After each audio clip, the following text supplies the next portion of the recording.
Every Airbnb host is working with the same four walls if you really break it down. The blank canvas ready to be brought to life, but there's not a single host who is not at risk of losing bookings because they did not pay attention to the bedroom. It's the one room that I see consistently underfed and underrepresented in Airbnb listings with my thousands of students that I've coached personally over the last 6 years. In this video, I have looked at over 1,000 bedrooms to give you the 5 most impactful high ROI changes that you can make to the one room that every Airbnb guest spends the most time in. So hit that subscribe button. Let me suggestive sell you the bell while you're down there. You need these 5 tips today. Let's go.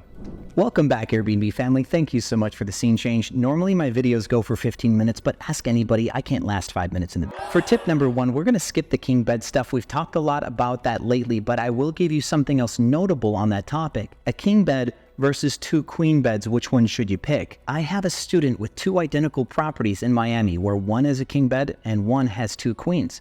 The 2 queens can sleep more because he's also got the couch and a roll-out bed.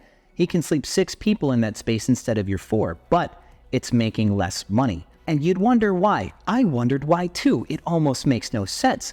But then it hit me.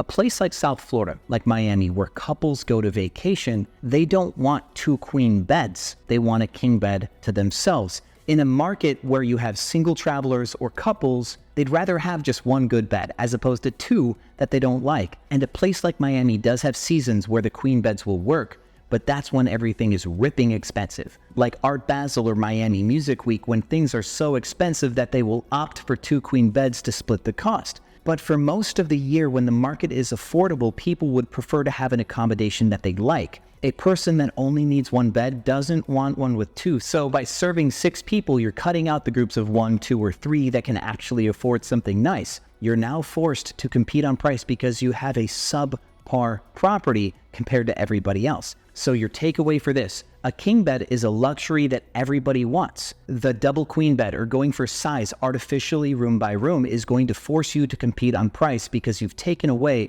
a competitive amenity. Go with the king bed wherever you can. Make sure that your home has at least 1, unless you plan on competing on price. And with houses, have 1 king bedroom for every 3 rooms, meaning that a 4-bedroom or 5-bedroom house will have 2 king rooms. Okay, done with the tangent. Let's get to number 1 of the 5 things to improve the individual bedroom quality. Some bedrooms have better bones than others. Not every bedroom can be a Dallas penthouse with 20-foot floor-to-ceiling windows and an American Airlines center view. But I have found listings that have taken basic bedrooms and made them beautiful spaces, making tons of money in the process. Put something, anything in your room to fill the space up. Let's start from scratch. Too many places have a bed, barely a headboard, maybe a nightstand, absolutely no art, maybe a lamp, maybe not. This is barren, this is ugly. You do not have to have 2 nightstands if the room does not allow it, but find a way to create some balance, some symmetry. If you have 1 nightstand over here, put a mirror on the wall over there, or a photo on the wall over there, something to balance it out. Try to have a headboard. If you don't have a headboard, you still have to do something with that vertical space at the end of the bed. Lots of pillows, a dream catcher, a shelf above it, frame the room with some paint, just do anything, a decal. The main photo that you will take of your bedroom will be where the headboard would typically be. You're going to be shooting at either a slight angle or dead center from the foot of the bed towards that wall. That wall has to be interesting. If you can't make at least that one wall interesting, you're going to lose a lot of booking. Another thing that will make your bedroom a complete nightmare is the lack of blackout curtains. There are too many people who want to sleep in to not have blackout curtains on your windows. I promise you, people see this in the photos and they run away. I challenge you to get on the Airbnb platform right now and check your booking conversion percentage. Save that number today. Add blackout curtains to all of your bedrooms, take new photos, and then watch your booking percentage change, and come back and tell me how much higher your booking conversion percentage is. I dare you. Number 3, we're finally going to make this place pretty. We're going to steal a few pages out of my old video about eye candy. You want a throw blanket, you want accent pillows, you want a very big leafy plant, and you want an easel mirror. And you'd like a couple art pieces on the wall too. If you have a bed and a headboard and 1 piece of art, and over here you have an easel mirror and a plant, and a throw blanket at the foot of the bed to give balance to the photo, and then an accent pillow to give the room a pop of color, all of a sudden, for less than $200, your very basic and ugly bedroom and suddenly looks like you could hit the subscribe button, fall asleep for 10 hours, and wake up with a bunch of new Airbnb bookings. Number 4, they will not see, but they will feel it, I promise you, and it will affect your 5-star review percentage. Do not slouch on the mattress or the pillows.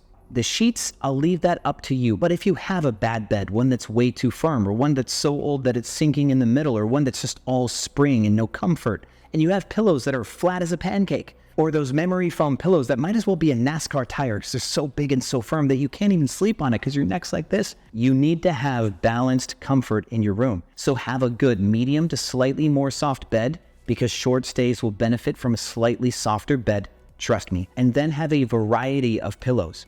Have one of the bamboo and memory foam pillows. Have some down feather pillows, and then have another one that's more flat, because sometimes people actually like those pillows. Different sleepers sleep different ways. I'm a side sleeper, but not everybody is. Some people like to sleep on their back. Mix up your pillows, and people will share in the comments how you went above and beyond in this area, and people will even be coming back. Your returning customer percentage will shoot up. Number 5, let's bring it all together and then level this up. You've got some decor, a tall mirror, plants, artwork, a throw blanket, accent pillows. You've got a headboard. You've got all of the basics. You've got your blackout curtains. You've got quality. Now you need to create a space.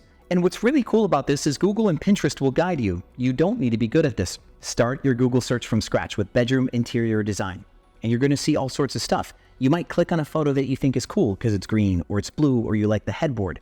It will give you more photos very similar to the one you just clicked on. But you can also start using keywords like green bedroom design, modern bedroom design, purple moon bedroom design.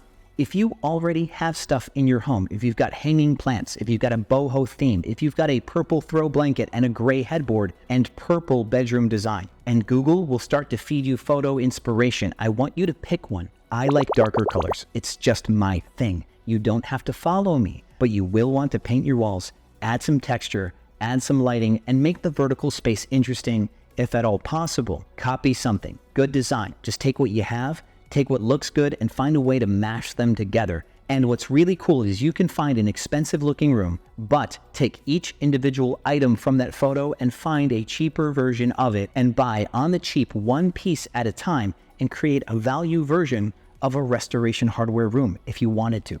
Get the basics right, understand your guest, and then level up your offering, and no one will be able to stop you. But after all, there is more than just the bedroom at play here. Watch this video next for the 10 things that every Airbnb needs to have today. Thank you so much for watching this video, and as always, I will see you on the other side.